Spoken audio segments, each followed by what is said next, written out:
Kreeft is going to speak for about 45 minutes, and then we'll have about 30 minutes for questions after he's done.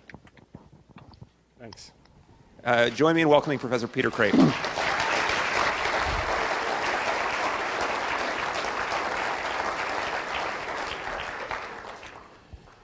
In one sense, I don't think you can prove the existence of God. If you mean by God everything revealed in Scripture, I don't think you can prove that that is true. In another sense, I think you can prove the existence of God because I think you can prove by strictly rational arguments, not depending on any faith or any divine revelation at all, I think you can prove that there exists a being that has at least some uniquely divine attributes. I think you can prove a thin slice of God. For instance, if you can prove that there is a being that created the universe, well, who's that? Steven Spielberg? If you can prove that there is an eternal being or an absolutely perfect being, well, there's only one candidate for that, God. I don't think you can prove that God is a Trinity or that God loves you or that God chose Israel or sent his son Jesus. Those are events that depend on God's will, and he didn't have to do them. So I don't think there's any way of tracing by logical necessity the effect back up to the cause, God, as the only possible explanation. So I don't think you can prove the existence of God in that way. One of the most famous of all attempts to prove the existence of God, St. Anselm's so-called ontological argument, I think makes that mistake. It begins by giving you a definition of the word God, which is the fullest possible definition, namely, that than which nothing greater can be conceived. The absolutely perfect being. And then he says, well, I'm going to prove that. Having defined God, I will now prove that such a God exists, and I'll do it this way. To have not just subjective reality, but objective reality as well, to exist not only in the mind as an idea, but also to exist outside the mind as a reality, independent of the mind, that would be greater. And by definition, God is the greatest. Therefore, God must exist outside the mind. I don't think that argument works. I think that's the wrong strategy. Instead of starting with a definition of God and then proving that such a being exists, I want to start with something else, some data, some divine footprints or divine fingerprints. And then by doing the right kind of detective work, I think we can prove that that footprint or fingerprint could only have been made by a being that is properly called God. So I'm only going to prove a thin slice of God rather than all of him. Any proof has two possible weak points, assuming that you don't use terms ambiguously and you don't commit logical fallacies. Somebody might disagree with your premise, and somebody might say, your conclusion doesn't really prove all that I wanted it to prove. And I think that you're right in attacking the conclusion of all the proofs for the existence of God. I don't think reason can prove all that faith means by God. So the conclusion is a little weak. It's enough to refute the atheist who says there's no kind of God at all. But most of these proofs are generic. They're not specific to Christianity. Only one of them is. That has something to do with Christ. But all the other proofs would be equally valid for a Muslim or a Jew or a rational philosophical theist or some kinds of Hindu, perhaps even. But the premises, you have to have secure premises. The very strategy of an argument is to take someone from one premise to a conclusion, to take someone from where they are to where they aren't. And where they are has to be where they are. If you're not standing securely on that premise, then you can't be led to a conclusion. So the usual strategy of the atheist is to attack the premises of the arguments for the existence of God. So I want to select arguments with strong premises and then show that the logic leads to the theistic conclusion. There have been dozens of arguments for the existence of God in the history of human thought, maybe hundreds. As far as I know, there have been only 2 arguments for atheism in the history of human thought. There are many arguments against religion, against religious people, against the hypocrisy and sins and evils that have been done by religion, but those aren't proofs that God doesn't exist. They're just historical bad fingerprints, so to speak. But if we're asking the question, does God exist or not, there's really only two arguments that claim to prove that God doesn't exist. One is the problem of evil, and one is apparently science doesn't need any kind of a God who can explain anything without him. But there are dozens and dozens of arguments for the existence of God. And I'm going to select only 15. See, I'm very, very selective. Before I begin, the other word besides the word God that I have to be very careful with is proof. Do I think God's existence can be proved? Well, depends what you mean by proof. Let's distinguish 5 different questions. This is kind of basic logic. First of all, the question, does a thing exist or not? A thing can exist without you knowing it. There might be a microorganism in some crater on the dark side of the moon that nobody ever existed and nobody ever thought of and nobody is aware of, but it's there. Unless you're God and you create the world and you know everything, there might exist many things that you don't know. As Hamlet famously said to Horatio, there are more things in heaven and earth, Horatio, than are dreamed of in your philosophy. Secondly, you might know it without being certain of it. I think you have knowledge that this is a secure building. You know that this is not a mud flat. You know that this is not a tree. You know that this is the kind of building that you can feel secure about and is not going to collapse around your head and kill you tonight. But you're not sure of that. It's not certain knowledge. It's probable knowledge. You know that I am a philosophy professor who's written a number of books and has taught at Boston College for 40 years, but you are not sure that I'm not going to kill you. Maybe I'm a secret homicidal maniac who has just been behaving nicely the rest of my life so that I could kill you now, so I might pull out a weapon and shoot you. But very, very probable knowledge leads you to trust me. So most of our knowledge, although it's knowledge of the real world, is probable rather than certain. If you have certainty, and I'm going to claim that you can have certainty that God exists, I'm going to claim not only that God exists, and not only that you can know that God exists, but that you can have certain knowledge that God exists, not just probable knowledge. Most of these proofs, not all of them, but most of them are proofs not seeking to establish a conclusion that is known only with probability, but with certainty. You can have certainty without being able to prove it to anybody else. For instance, you're certain that you exist. Nobody doubts that they exist. But can you prove that to me?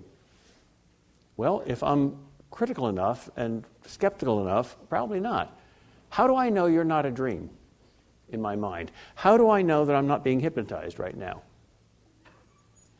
Might God or some evil spirit be hypnotically convincing me that all you people exist, that I'm in a large auditorium? Well, I certainly don't think so, but can I prove with certainty to you? No, I don't think so. Okay, so we can be certain of some things. For instance, take a simpler example. I don't feel any pain right now. I don't have a headache. I don't have a stomach ache. Well, I'm quite certain of that, but I can't prove it to you. I might be lying. I might be feeling terrible, but I'm just lying and masking it. You can't be certain of that, but I can. So private certainty isn't necessarily a public certainty. Well, I want to add that. I think we can prove public certainty about the existence of God. Last step. If something exists and you can know it and you can prove it and the proof is certain and the proof is public, does it have to be scientific? Does it have to work by the scientific method? No. I don't think the scientific method is the only method of proof. And I don't think there is any scientific method of proving the existence of God. I think science is neutral with regard to God. I think there are clues and maybe very strong probabilities, but I don't think they amount to certainty. And if you say, oh, well then, forget it, because scientific method is the only method of proving anything with certainty, I say to you, do you have a scientific proof of that? Can you prove by the scientific method that the only certainty is proof by the scientific method? If not, your proposition contradicts itself. So you mean to say that before the development of the scientific method, roughly in the 16th and 17th centuries, no human being in the entire history of the world ever proved anything? That's rather snobbish. So don't expect a scientific proof, but expect a good logical philosophical proof. Proofs usually fall into two categories, depending on their premises, where you get your data from. The outside world or the inside world, the cosmos or the psyche. So arguments for the existence of God are usually classified as cosmological proofs when they take their starting point or their data or their premises from something we observe in the physical cosmos, or psychological when they take their starting point from something that we observe in ourselves. I'll start with the 5 most famous cosmological proofs. Some of you know these already. Many of you don't, so this is just kind of an elementary philosophy lesson. I don't mean to insult those of you who find this very common and ordinary and familiar. Thomas Aquinas summarized them nicely in his famous 5 ways for proving the existence of God. The first one is the argument from motion, or rather change. Not just motion in space, but any kind of change. The one feature that we find everywhere in the universe is change. Nothing stays the same. Even the stars grow old. Change is the movement from a state of potentiality to a state of actuality. Something has to have a potential for change. Unless there's kinetic energy in something, you can't generate heat out of it. And some things have potential for one thing, and some things have potential for another thing. Water can make you wet, fire can make you hot, not vice versa. Nothing can change itself, because nothing can actualize itself without being, first of all, actual. You can't give what you don't have. That's the basic principle of causality. There can't be more in the effect than in the cause. That's a basic principle of all commonsensical and scientific explanation. Let me just go through that because that's an assumption of every proof. Suppose you saw a large purple rabbit suddenly appear on this desk. Would you say, oh, well, rabbits happen? No. It had to have a cause. What was the cause? Well, there's no apparent cause. We're not out in the field, and rabbits aren't usually very large and purple. So you might look for a hole in the ceiling that fell down, or a hole in the floor that it came up, or maybe it's not a real rabbit, maybe it's a balloon, maybe I'm a stage magician, maybe I had it up my sleeve. So you do some investigations to find the cause, assuming that there is a cause. And if there's no physical cause possible, then you go to a mental cause. It's not a real rabbit, it's a hallucination, it's a dream, he's hypnotizing me. And if there's no physical cause and no mental cause, you don't then say, oh, well, rabbits happen. Then you look for a supernatural cause. Even a miracle doesn't violate the principle of causality. If only God could create an enormous purple rabbit, well, then God must have created an enormous purple rabbit. But even God can't violate the principle of causality. So, you can't have more in the effect than in the cause. But everything changes something else, and therefore it has the power to change that something else, like a row of dominoes. Now, is there anything else than that series of changing things that we call the universe?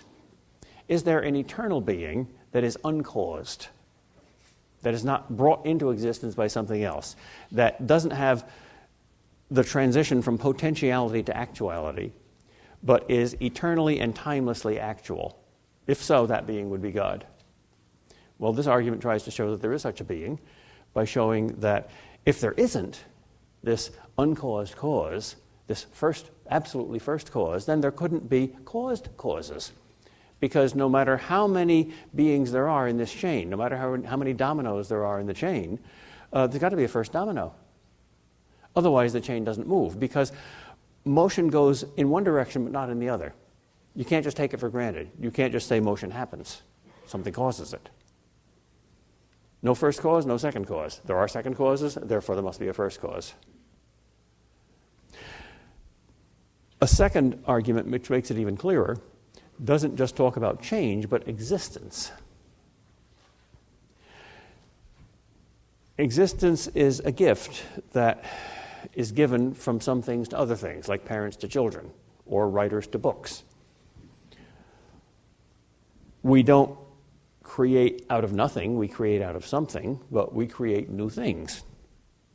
We make things to exist that didn't used to exist. All right? Now, imagine that existence is like a gift passed down the chain, which it is throughout nature, and you've got it. All right? What does that mean about God? Well, either there is a being that has existence eternally by his own nature and doesn't have a cause of existence, or there isn't. Either the child's question, if God created everything, who created God, is a silly question, because the answer is nobody, that's what God means, or that's a meaningful question, everything has to have a cause, even God. But if there is no such being that has existence by his own very nature, then how did you ever get it? Suppose I say there's a book that I have the ability to give you, and if you get that book, I guarantee you will get a straight A in every single course in college. That book will give you all the answers to all the puzzles you will ever have in any course. Now, suppose you believe that there is such a book, all right? Professor, would you please give me that book? Well, yes, I will, but I first have to borrow it.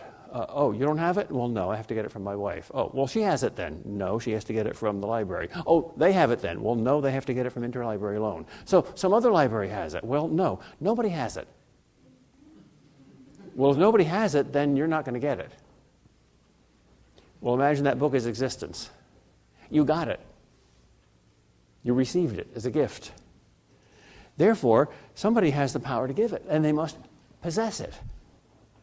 But if everybody has it on loan and can only pass it on, and nobody has it to begin with, well, then we don't get it. But we do get it. Therefore, somebody must have it eternally, and that's the God whose essence is existence, whose very nature eternally is to be. A third version of almost the same argument is called the argument from contingency and necessity. And frankly, I'm not sure that this one quite works. I think it does, but I'm not sure. So I'm not going to push this too much. Aquinas argues this way.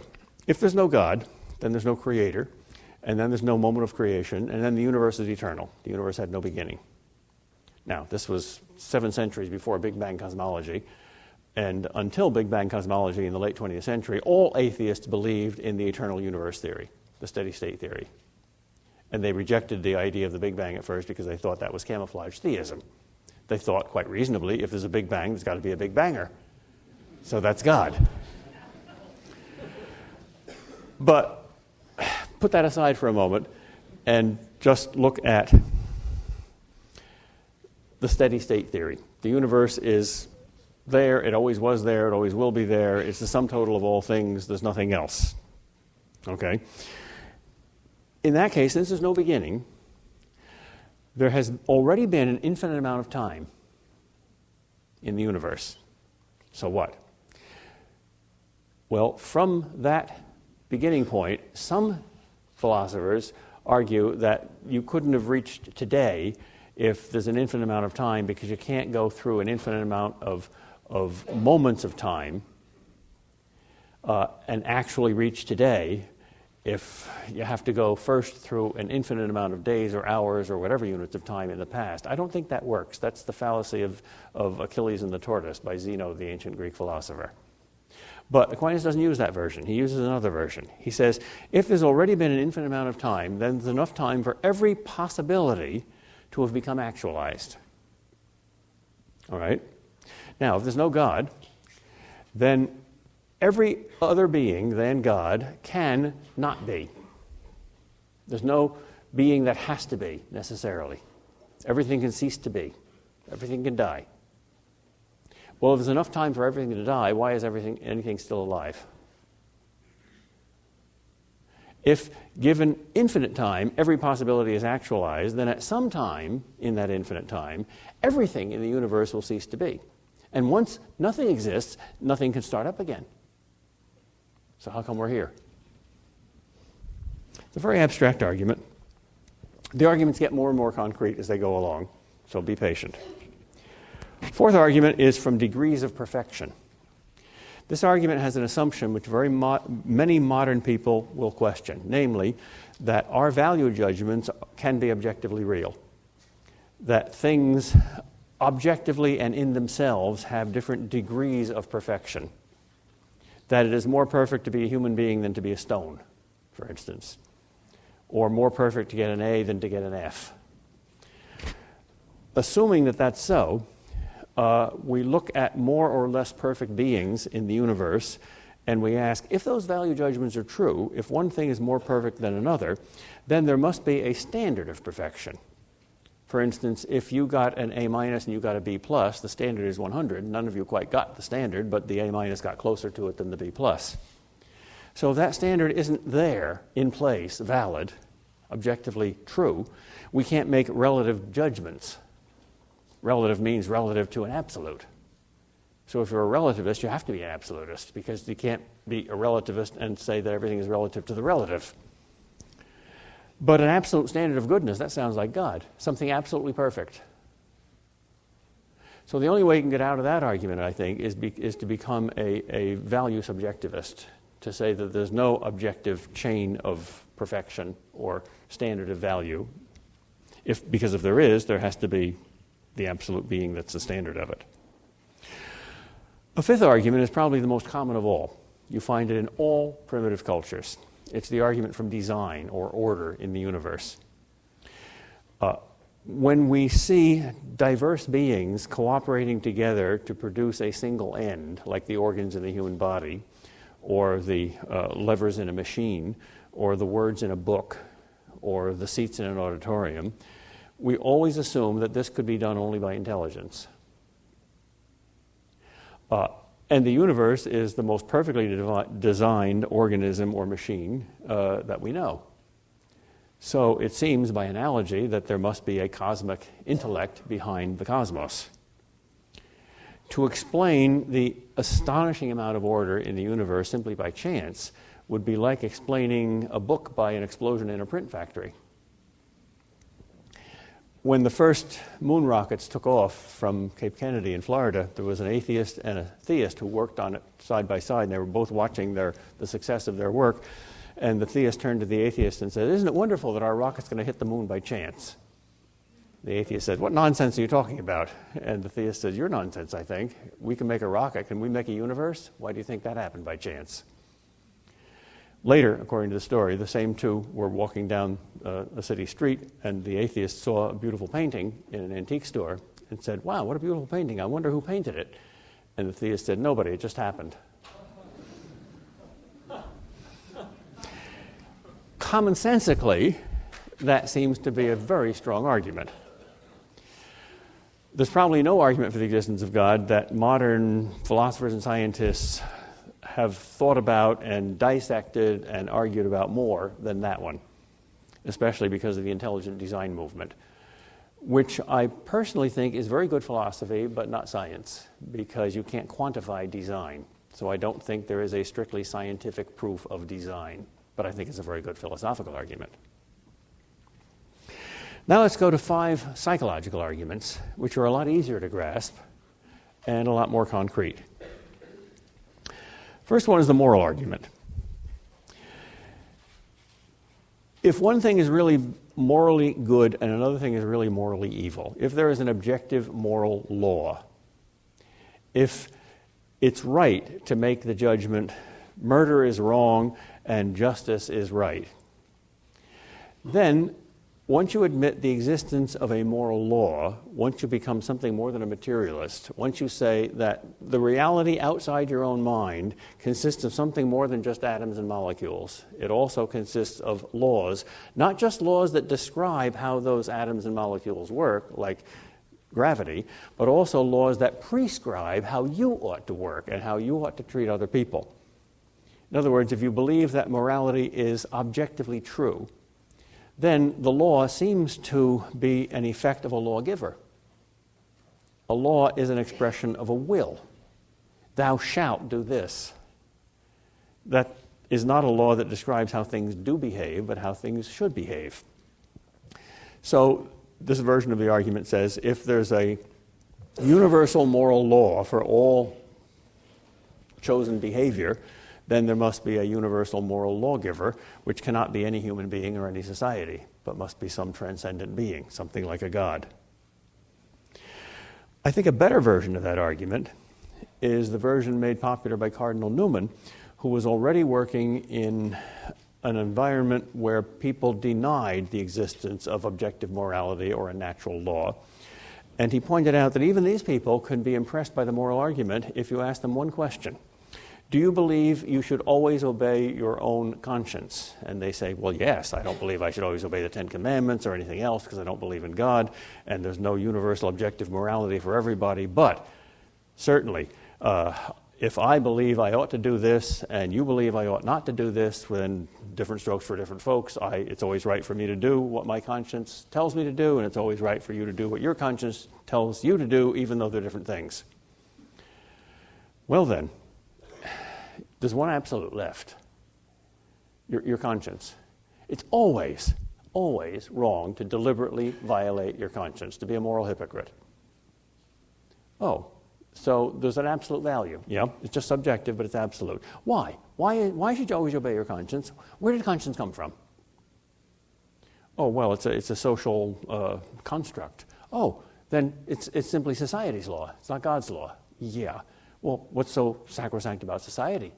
You should never criticize society? What's stick in the mud conservatism? You're treating the social traditions that formed your conscience as if it's God, and you're saying it's always wrong to disobey that? How uncreative. Well, no, it's biological instinct. Oh, your biological instincts are God? You should never question them or change them or manipulate them? Really? They're like the sheet music rather than like the keys on the piano? Well, no, they're like the keys on the piano. They're relative. Oh, well then what's the absolute? Why do you treat conscience as if it's a prophet of God if there is no God? That's a dangerous argument because it may take the person who still has one moral absolute left, conscience, and convince them that even that is not a moral absolute. I'm serious. I've heard of such people. Friedrich Nietzsche is probably one of them. Another psychological argument, this would be number 7 if you're counting, is Augustine's argument from truth. Some truths are simply the correspondence between our opinions and material facts that are changeable, like Caesar crossed the Rubicon in 55 BC, or this year is 2010, or this planet is Mars. I'm not on Earth by mistake, am I? I find Earth a nice place to visit, but I wouldn't want to live there. All right. These truths don't prove the existence of God. But there are other truths that are timeless and necessary and eternal and unchangeable. 2 and 2 are 4. X does not equal non-X. Nothing comes into being without some cause of it coming into being, principle of causality. How do we know those things are true? Where do we see them? Do we see them in the material world? No, everything in the material world changes. These truths don't change. Do we see them in our own mind? No, our own mind changes. Do we see them in other people's mind, in the mind of the teacher? No. Well, where do we see them then? Well, somehow or other, if they're not just your private opinions, which are changing and fallible, if they are indeed what they seem to be, eternal, immutable, necessary truths, we must be reading the mind of God.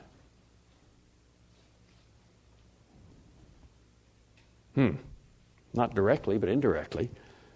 But the ontological reality behind the psychological fact that the changing, infallible human mind can know unchangeable, infallible truths, in at least a few cases, may be at least a clue, if not a proof, that there is some substantial mind, eternal mind behind eternal truths. I don't know personally whether that argument is absolutely convincing to me or not. I think it's a strong clue. I don't think that's as certain as most of the other ones. I think there's more wiggle room there. Argument number 8, I think the most fascinating of all the arguments, made famous by C.S. Lewis, the argument from desire. If you consult your own heart, you find that you desire many things. Some of the things you desire are artificially conditioned by society, and they don't come from the structure of your own heart, and you don't find them in everybody. For instance, I deeply desire to whoop the damn Yankees, but a Yankee fan wouldn't have that desire. Or I desire to go to the land of Oz, because I saw the movie when I was a little kid, and I always liked The Wizard of Oz, but most people wouldn't. I would like to fly through the air like Superman, but there is no Superman. Those arguments prove nothing. Forget them. But there are also desires that are innate and natural, and we all have them. And they prove something. Desires like hunger. We all have desire for food. Thirst. Sex. We all have sexual desires. Loneliness. We all desire company. Justice. We all desire justice. Beauty. We all desire beauty. So there are common desires that all human beings have. And every single one of those desires corresponds to something real. If there's hunger, there must be food. You might not get it, but hunger proves that food exists. If you have sexual desires, there must be sex. How strange it would be if you went to some other planet and found a race of intelligent beings there that was constantly falling in love with a second sex that didn't exist. That would be as silly as finding a race of beings that was silicone-based and not carbon-based and kept longing for steaks that they couldn't eat. So every single innate, natural, and universal desire in the human heart always corresponds to an objectively real entity. All right. Do we then have a natural, instinctive, and universal desire for God? Well, in one sense, no. If you give an atheist the Bible and say, that's God, don't you desire that he exists? The atheist will always say, no, of course not. I would rather live in a world without such a being. But if what you mean by God is something not that specific, but simply a being that's absolutely perfect, absolutely beautiful, absolutely good, and the fulfillment of the deepest desire of your heart, which nothing in this universe can ever fulfill or even imagine to fulfill, which is why you can't imagine a heaven that you want to live in forever, because your imagination is too weak. If you mean by God simply something that lacks all the imperfection in everything in the cosmos and everything in your experience, and that would satisfy this itch that is in you, at least unconsciously, all the time, which is why you have a lover's quarrel with the world, why nobody is absolutely, totally, and completely happy. A being that would make you absolutely, totally, completely happy in ecstasy and not bored forever. Wouldn't you like such a being to exist? Yes. Well, then that's an innate desire. And if innate desires correspond to objective realities, that's at least an intensely strong clue that such a reality exists, like a love letter deposited from God in your heart. A fourth argument, another psychological one, is from the consequences of belief in God. This, too, is, I think, not a absolutely certain knock 'em down, drag 'em out argument, but an argument with very high degree of probability. It's empirically provable that believers are happier than unbelievers, that they live longer, that they're healthier, and that they're more moral. There are spectacular exceptions to this, of course, but on the whole, in all times, places, and cultures, belief in God makes you a happier person and makes you behave more morally. Right, what does that prove? Well, nothing by itself, but look at the consequences of that.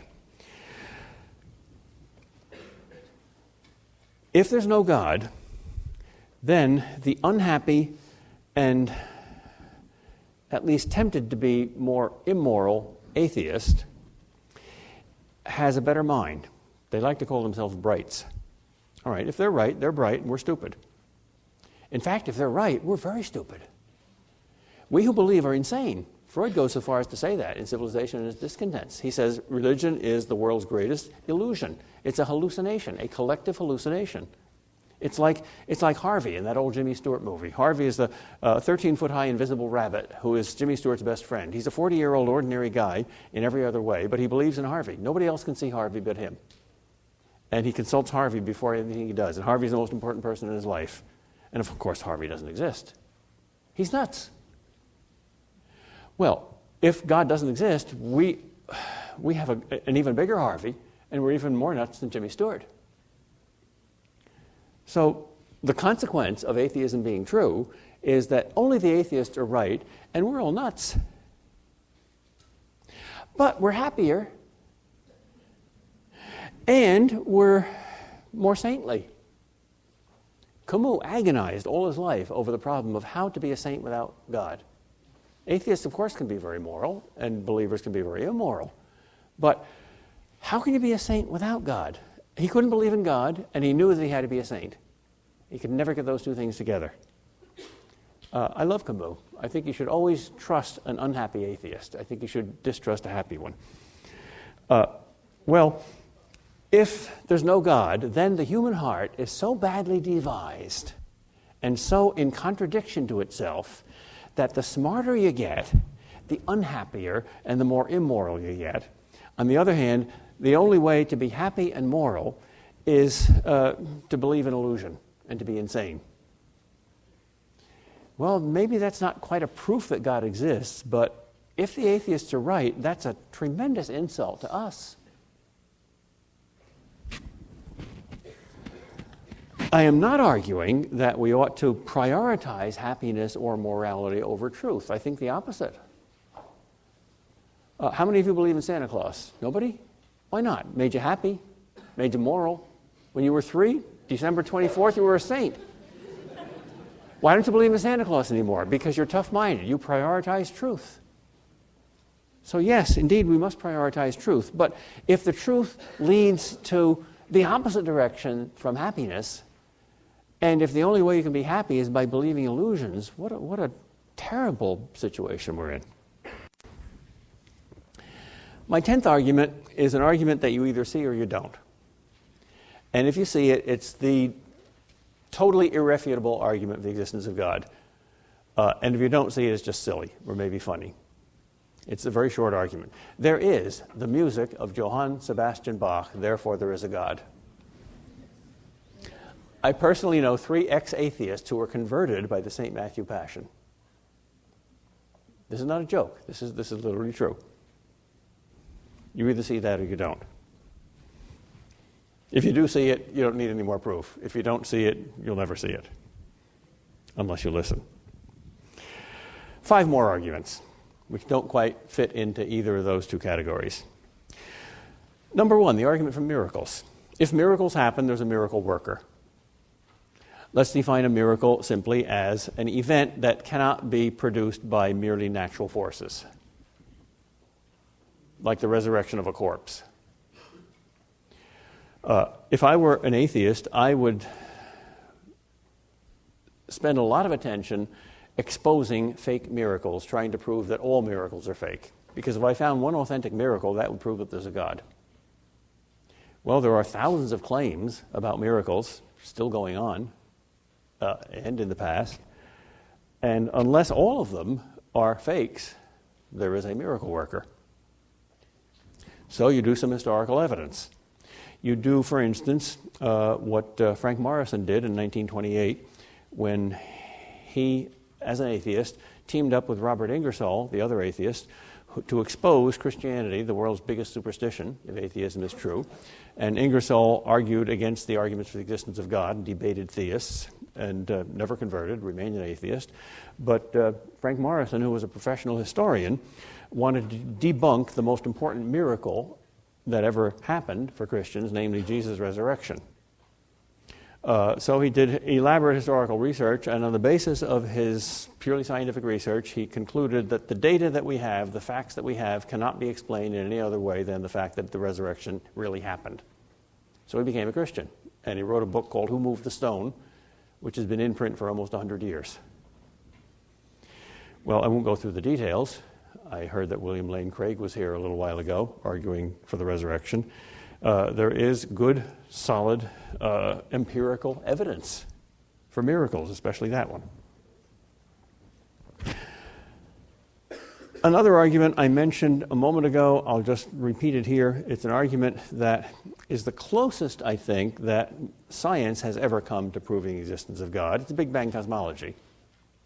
Nobody disputes Big Bang cosmology. We all know that the universe is about 14 or 15 billion years old, and it began in this absolutely singular event in which everything seemed to emerge from nothing. Now, either that can happen, or it can't happen, and therefore there must be a Big Banger. Either you're going to take this fundamental scientific principle and commonsensical principle, namely the principle of causality, that no effect can happen without a cause. Nothing can begin without a cause of its beginning. Either you're going to take this principle and apply it to the most important event that ever happened, namely the origin of the universe, or you're going to junk that principle when push comes to shove. You're going to say, well, I can't believe that rabbits happen, but I can believe that universes happen. That takes a lot of faith, seems to me. I don't have that much faith.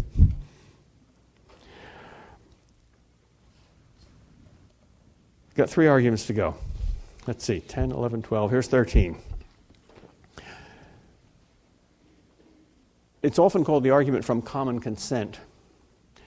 Some 95 to 99% of all human beings in the history of the world, and that includes brilliant human beings of all times, places, cultures, levels of intelligence, levels of education, and political stripes, have believed in some sort of God. That's simply a historical fact. So what? What does that prove? Well, nothing except that to be an atheist, you have to be a snob. To be an atheist, you have to say, we, the very small minority, are the only sane people in the world.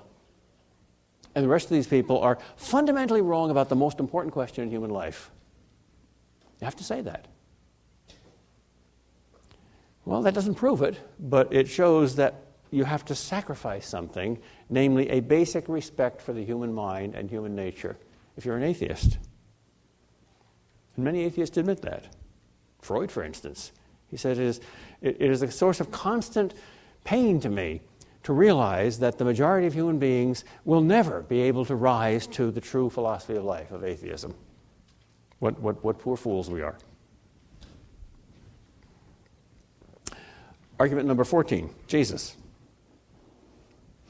Don't assume anything about Jesus, but his existence and the historical records that we have of him, which most people will say, even if not infallible, and even if the miracles didn't happen, yeah, there was a Jesus, and he taught stuff like the Sermon on the Mount and so on.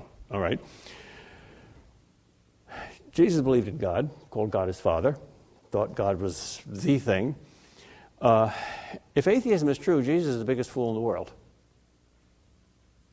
If atheism is true, Jesus, whom even atheists say is a saint or a super saint, was a super fool. So you have to say, you have to psychoanalyze Jesus and say he's a madman.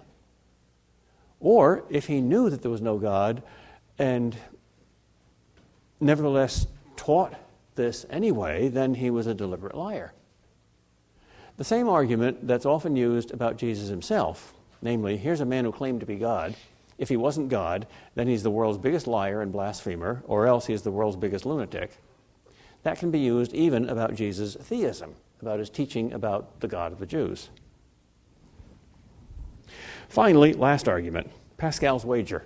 This does not prove the existence of God. It proves that you ought to believe in the existence of God. Why? Well, Pascal's writing to skeptics, and he admits that there's evidence for and against God. The case is not closed. Therefore, it seems at first that agnosticism is the reasonable position. The atheist claims too much, I can know that there is no God. The theist claims too much, I can know that there is a God. So agnosticism, which says, I don't know, I'll wait until all the evidence is in, is the most reasonable position. The problem with that is death. We are already embarked on a journey, and the fuel in our ship will someday run out, and we want to put in at the home port of truth. And over here, there's the atheist port that claims to be the truth, and over here, there's the theist port that claims to be the truth, and there's too much fog to see which is the truth, Pascal assumes, being himself something of a skeptic. So shouldn't you just wait until the fog clears? No, because the fog will never clear, and the fuel will run out, and you will die as an agnostic. Well, if you die as an agnostic, what will happen to you? Now comes the rub. We want two things, we human beings. We want truth. Maybe that has to trump everything, yeah, but we also want happiness. Everybody does. Even if you're a skeptic and you can't find the truth, you think, you can't know for sure whether there's a God or not, you can still make a wager, a bet. In fact, you'd better make a bet, because your only chance of winning is to make that bet, and to make that bet in the theistic dimension. Suppose there's two lottery tickets left. One is worth $1 million and one is worth nothing. And I say to you, I'll put these two tickets in a hat, and I'll give you the opportunity of getting up out of your seat, coming here, and picking up one of these tickets from the hat and taking it back. One of them is worth $1 million, the other is worth nothing. And I won't charge you anything for it, but you just have to trust me. Would you pick one out of the hat? It's a good bet, right? Why? You can't lose anything. You can win something. Well, how is that analogous to belief in God? Very simple. If there is a God, he wants you to believe in him. He respects your free will. He won't impose himself upon you. He wants to give you a gift, himself. But you have to accept it, because a gift is not only freely given, but also freely received. So wouldn't it make sense to make the bet? That's not religious faith yet. That's very crass. That's a pragmatist, gambler's calculation. At the best, it's an eternal fire insurance policy. If there's a hell, I don't want to go there, so I'd better get an insurance policy from God. If it is God, it's not going to cost me anything. Well, even if it does cost you something, it's only finite. Suppose you had to pay 10 cents for the chance at $1 million. It's worth it. Suppose you had to pay some, let's say, social dues to people who laughed at you for converting. Or suppose you had to give up certain convenient lifestyles. Well, that's minor compared with heaven. And, in fact, what you give up, you'll get back. Even in this life, you'll be happier. You'll be better. Even psychiatrists, who are usually atheists, I'm told that the two professions that have the greatest percentage of atheists in them are philosophy and psychiatry. 75% of American philosophers are atheists, and an even higher percent of American psychiatrists are atheists. No for sure what the percentage is. But most psychiatrists recommend religion to their patients, even though they don't believe it themselves, because it makes them happy, well-adjusted, and able to hack things. Well, isn't it the stupidest wager in the world to say, well, maybe God exists, and maybe this is my only chance for eternal salvation, but it's not worth it. God's like Romeo proposing marriage to me, and I'm Juliet, and I say, well, wait, Romeo, maybe tomorrow. I'm an agnostic. And eventually I die, and I never get to marry him. Stupidest bet in the world. Now, if God exists, God's not going to be satisfied with Pascal's wager. He's going to say, now I've got him, and now I'll make him into a saint, and I'll make him really happy. But that's the first step for the skeptic. There's a certain kind of mind, a very pragmatic mind, that sees Pascal's wager as the only or best argument for belief. And I guess we have to respect that mind. We absent-minded academics who prefer scientific-type evidence and arguments that aren't purely practical sometimes overestimate our absent-mindedness and our intellectuality and underestimate people's practicality. I suspect that the average person realizes his or her incompetence to deal with the great question of God, and I suspect that Pascal's wager is at least a part of most people's belief, part of their motive. And I think it's an honorable start, but it's not an honorable end, because God, like a good human parent, is easy to please, but he's hard to satisfy. So I think the main reason why people remain atheists is not, in fact, because these arguments are inconclusive. I think these arguments, especially if you put them all together, amount to a preponderance of evidence, a very strong case for God. There's a lot of fingerprints here, not just one. So in order to be an atheist, you have to have some stake in the matter. And what's the stake in the matter? I think it's very obvious. An atheist has his own hands on the steering wheel of his life. And God comes in and says, let me take the steering wheel and you be the passenger. And the atheist says, no, I don't trust you. I think it's more fundamentally, psychologically, a matter of faith and trust than it is reason and proof.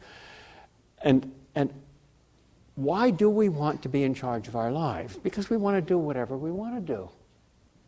We come out of the womb programmed to, I want what I want when I want it.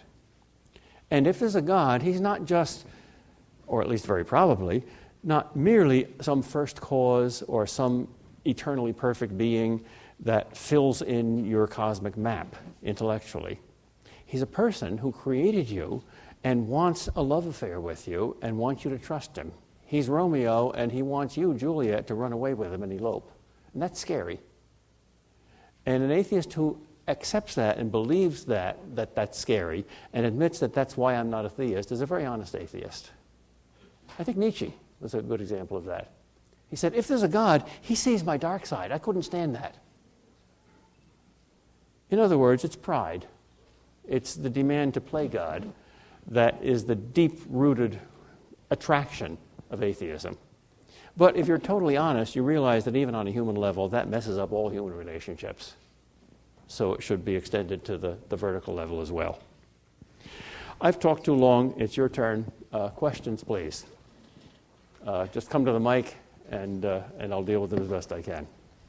Yeah, so we've got about 30 minutes for questions. You can just line up. We're going to let Dr. Grafe take care of fielding them, and my main job will be the unpleasant one of in 30 minutes getting up and telling when it's time for the last question. So, yes. Hi. I am confused why you phrased it as a binary, that you must either be Christian or an atheist. Oh, I didn't say that. If I did, I didn't mean it.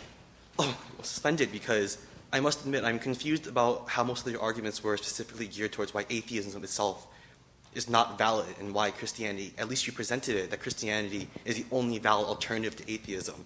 And as someone who is neither, I would like for you to clarify that. It isn't.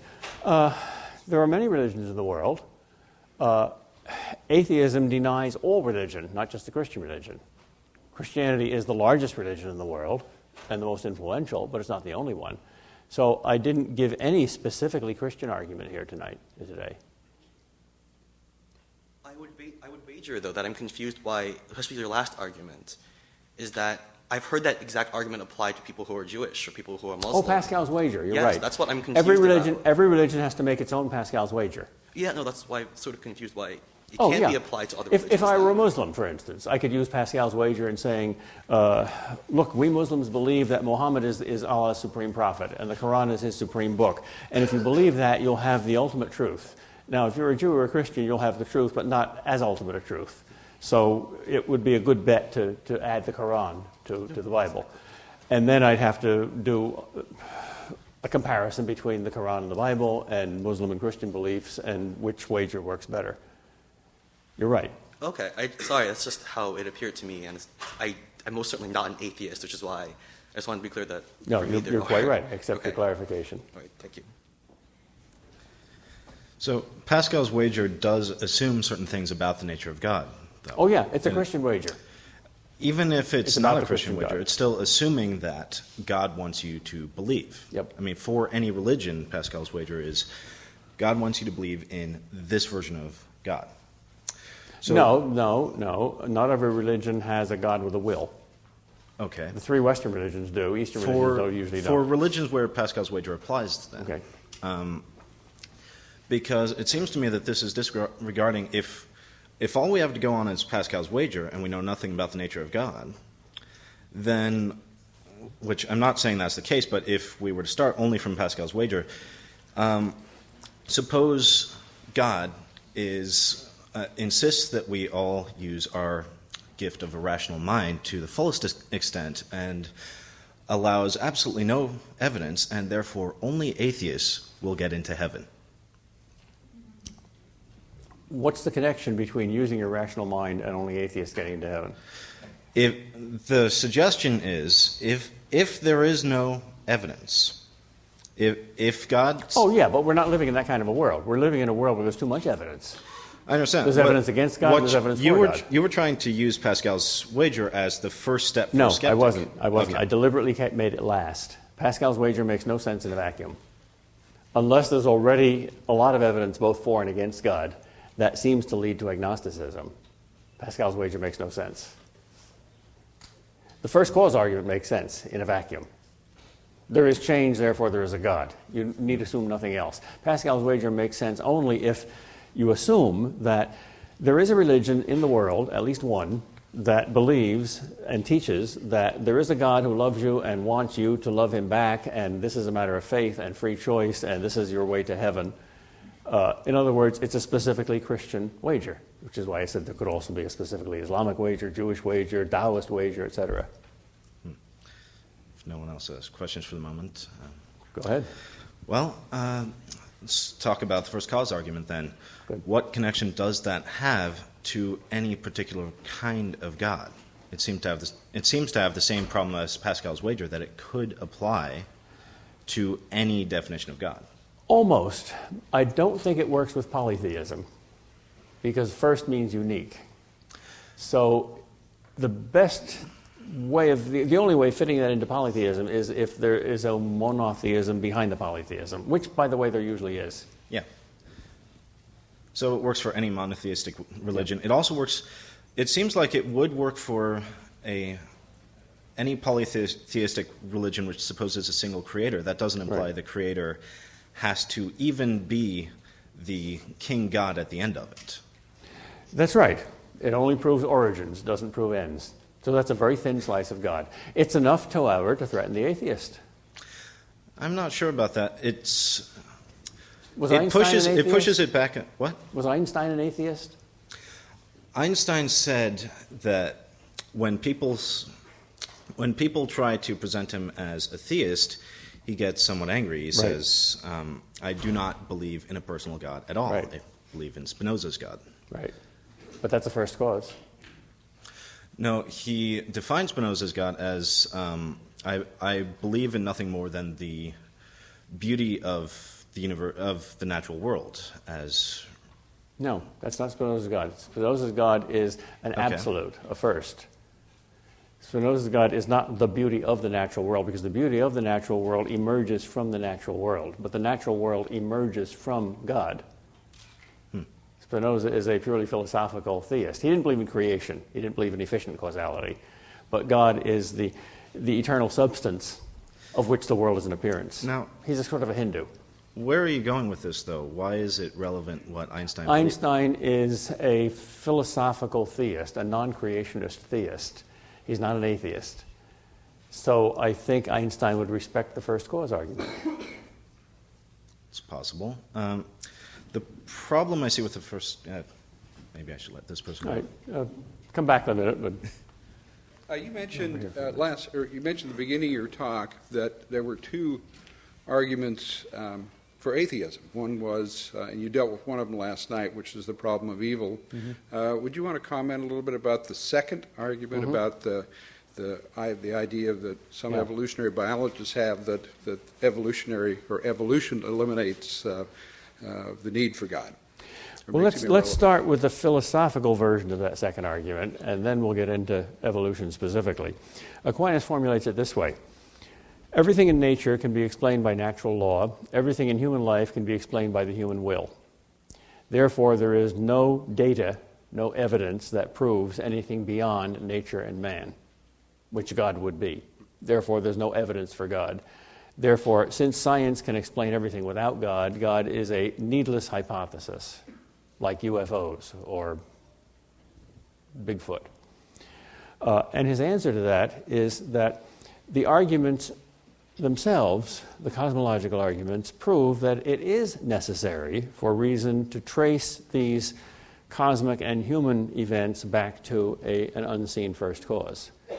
In other words, there's not scientific evidence for God, but there is philosophical evidence for God. So science is neutral. Science is like the ecology of a fishbowl. Did someone create the fishbowl, and does that someone put new fish in the bowl? Miracles? There's no way to answer that question, yes or no, simply by looking at the ecology of the fishbowl. So, did natural selection happen? The answer to that question has to be ascertained by science. Is that the only hypothesis that explains the data? Is it a hypothesis that explains the data much better than any other hypothesis? Is it a hypothesis that fails to explain the data? I think the jury is still out. I think it's very likely that that is the best hypothesis. That doesn't prove that there's not a God behind it, or it doesn't prove that there is.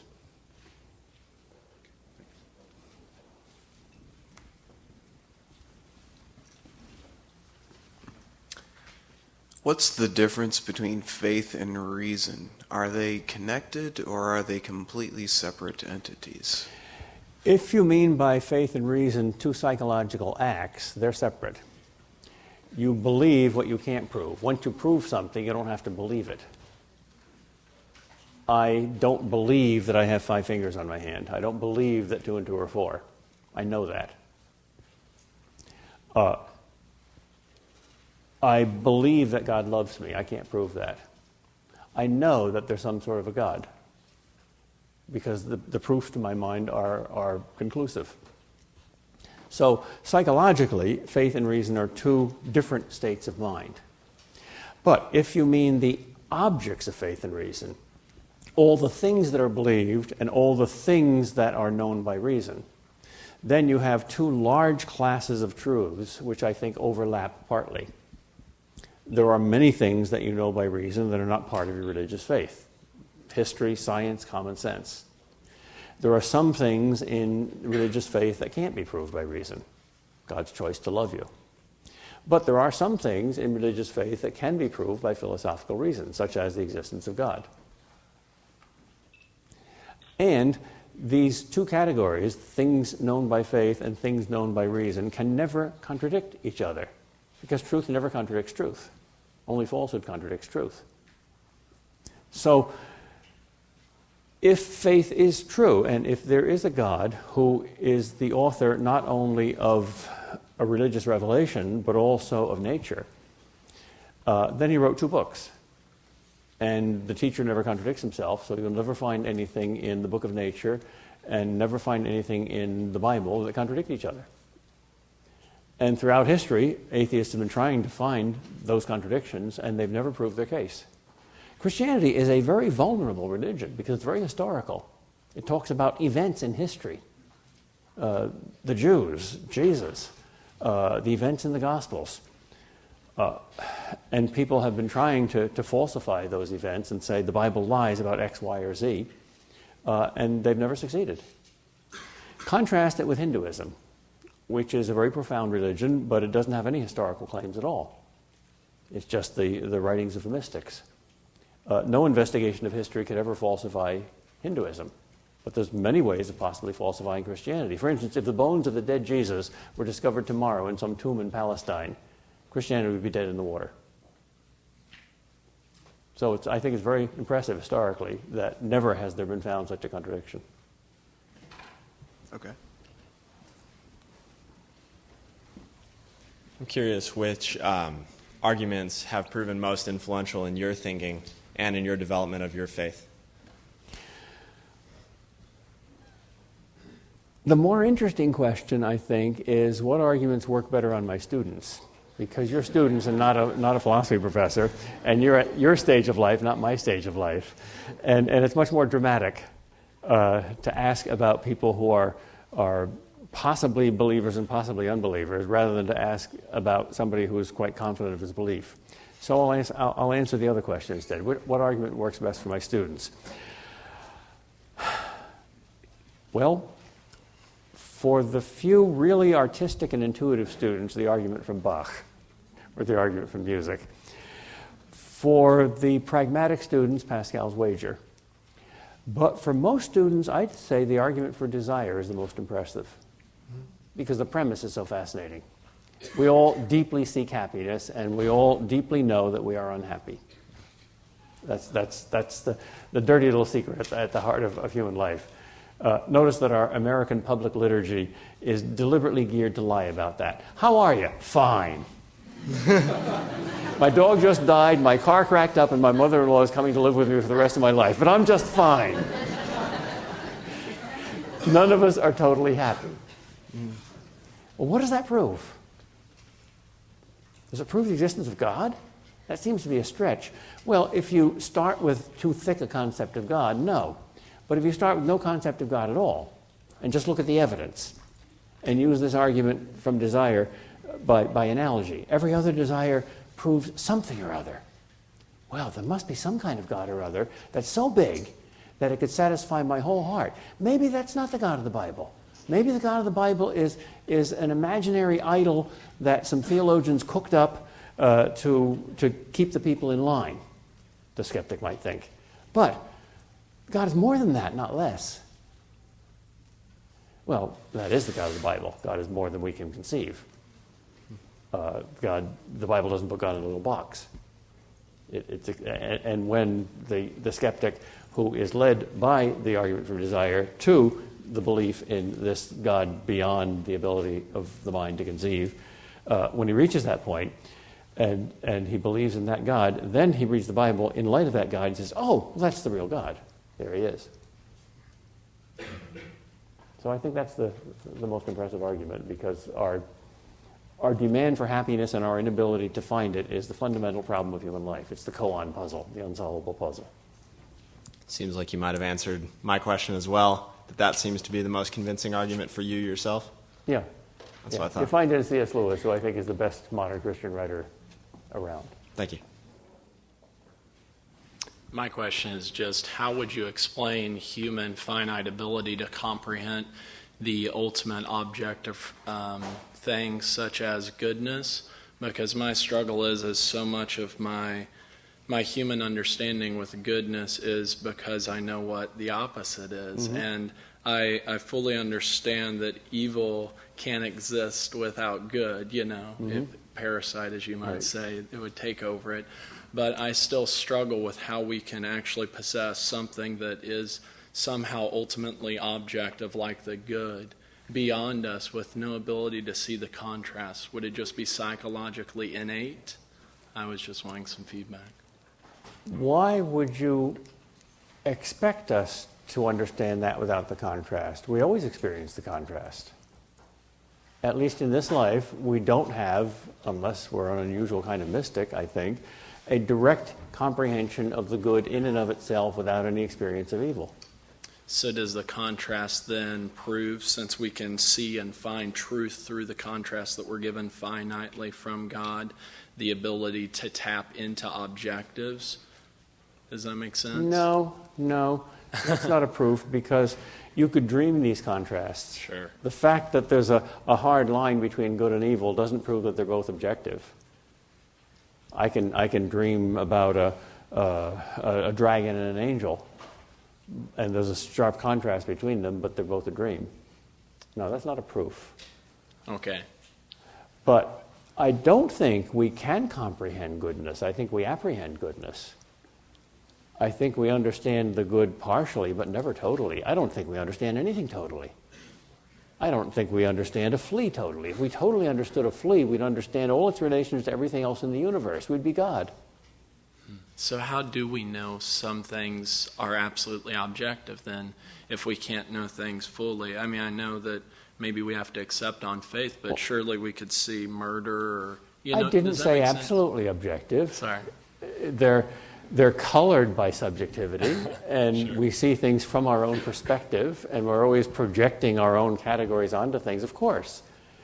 But unless there is an objective truth that we see through this glass darkly, I think reason as well as faith is kind of seeing through a glass darkly. Unless there's something that we see, well, then it's just autoeroticism. Then we're all in a dream. Yeah. So I'm much more respectful, actually, of the skeptic than the dogmatist. The skeptic says, our knowledge is so inadequate that I don't think we can ever find truth. The dogmatist says, our knowledge is so adequate, I don't think we can ever err. Well, I think error is more common than truth. Okay. Thank you, Dr. Kraft. Even with Big Bang cosmology, does it make any sense to say that the universe began to exist since time didn't exist before the universe existed? So, like, there was no time before the universe existed because That's right. time existed when the universe existed. So That's right. couldn't you say that the universe wasn't created? That's right. That's absolutely right. Similarly, you have to be very careful of your language when you say, in the beginning, God created the heavens and the earth. It's not that God existed for a certain time and then created a new kind of time with creation of the heavens and the earth. God is not a being in time at all. So the Big Banger is not temporal.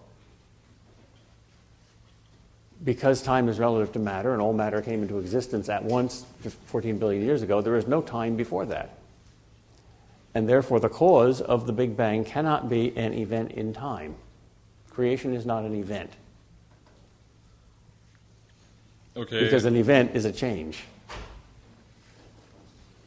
So, like, creation is an eternal event? Yes, an for God it's cause? eternal, yes. Okay. See, God has no past or future. He's all present. We have past and future. Most of our being is dead in the past or unborn in the future. We have only this tiny little thin slice, which we call the present. That's not God. God's everything at once. God's like Tolkien writing The Lord of the Rings. What are you writing? The Lord of the Rings. In that single word, imagine it takes a split second to say, is all the events in the 3 volumes. But Frodo is taking that ring into Mordor, and he's just crawling with Sam through this slag heap, and he's in the beginning of Volume 3, and Volume 1 and 2 is behind him, and the success is in front of him. Well, that's us. So I think Big Bang cosmology not only proves the existence of a God, but the existence of a timeless, eternal God. Okay. Would you mind addressing something about the problem of evil? What would you like? Last night I was at your lecture, and you discussed what seems to me two of the main 3 characteristics of the Christian God, which would be all good and all powerful. But you never really discussed omniscience. So Good. It seems that if you don't qualify that as Yes. a part of God, You're right. then I thought of doing so, but I didn't want to make it too long. okay. But you're right, that's the other way out. Maybe God's all-powerful and all good, but he's stupid. He doesn't know what he's doing. He's like a well-intentioned giant. A benevolent, well-intentioned giant. Okay. Okay, that has to be factored in too. So what's the question about that? Well, it seems that if God doesn't necessarily know the evil that we do because of free will, then the unforeseen evil defense is But that's not God. The concept of God has 3 non-negotiables: omnipotence, omnibenevolence, and omniscience. So it seems that you can have 2 of those qualities of God and allow evil, but you can't have all 3 of them. I'd like to know why that's another way of wording the problem, right? And I think my solution to the problem applies equally to this more complex way of wording the problem. If anything, it makes the problem worse, because it has 3 non-negotiables now. If God knows exactly what we need and wants to give us exactly what we need, and has the power to give us exactly what we need, and we don't get what we need, then God is either weak or bad or stupid. Right. So the conclusion is God does give us exactly what we need. We need suffering. Okay. Thank you.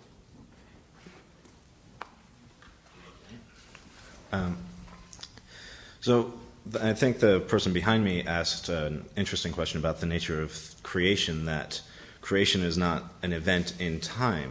Yep. So it seems to me that then talking about creation and the necessity for a creator with causality also exists in time. Not necessarily. Okay. The effect of causality exists in time. The thing brought into existence is temporal. But the bringer doesn't necessarily have to be temporal. Now, let me give you an analogy. This is not a proof, but it's a way of wrapping your mind around this extremely difficult concept. In order for me to move this piece of paper over here, I have to move the mover, my hand. Suppose that I had the mental power of moving that piece of paper without touching it with my hand. In that case, there would be no physical change that was the cause of the physical change. But there would still be a mental change, so that would be in time. If there is a being that is to my mind what my mind is to my body, that might be an eternal being. In other words, the qualifications of the effect don't necessarily apply to the cause.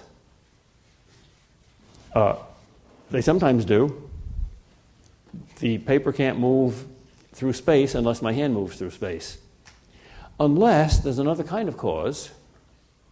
If I could simply by willing it, if I had telekinesis, move the paper without changing anything in my body. And that is presumably possible. So the principle is established that the cause can transcend the effect. So maybe an eternal cause can transcend the temporality of the effect. With the effect that we're still talking about something taking place in time, it seems a necessary component of change. You can even define time in terms of change, that we change from one state to another. Mm-hmm. So when we're talking about, to talk about an event that is outside of time seems contradictory. That's why I say creation is not an event. Right. It's an act which for God is still going on, or rather is presently going on. When God said, "Let there be," he said, "Let there be the whole shebang." Everything from the Big Bang to you're asking this question. All simultaneously present to it. I'm not trying in a strict sense to say that there cannot be a creator. What I'm trying to say is I don't see where causality applies here and requires that there be a creator. It seems like asking what's north of the North Pole. No, because the alternative is, oh, well, universes happen.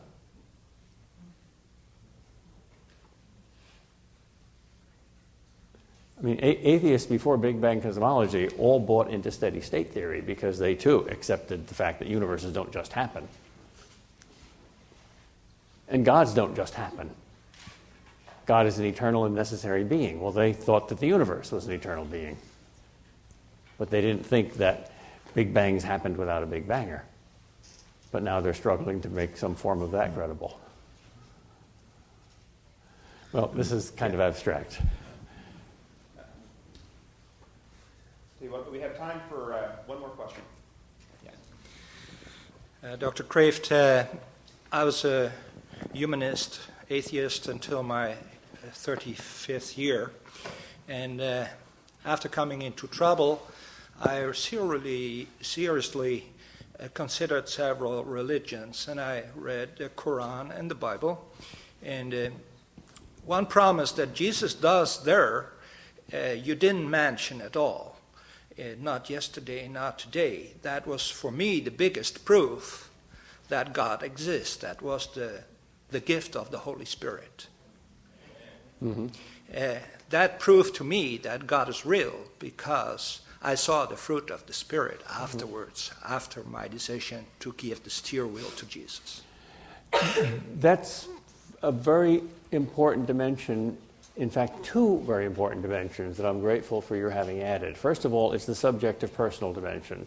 The Spirit is not something out there that you see, but the Spirit touches you most interiorly.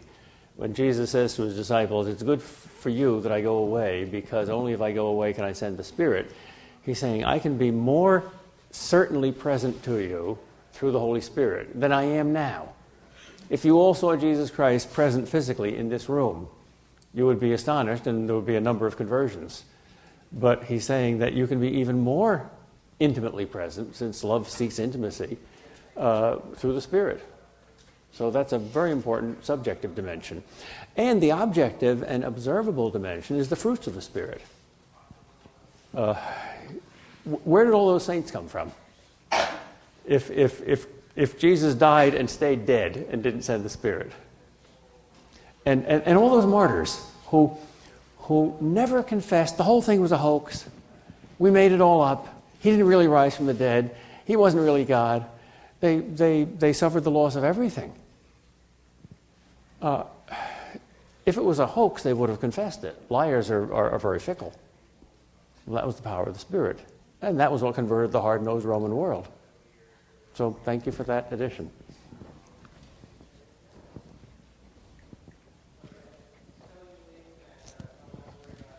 Give it up for Dr. Kraft.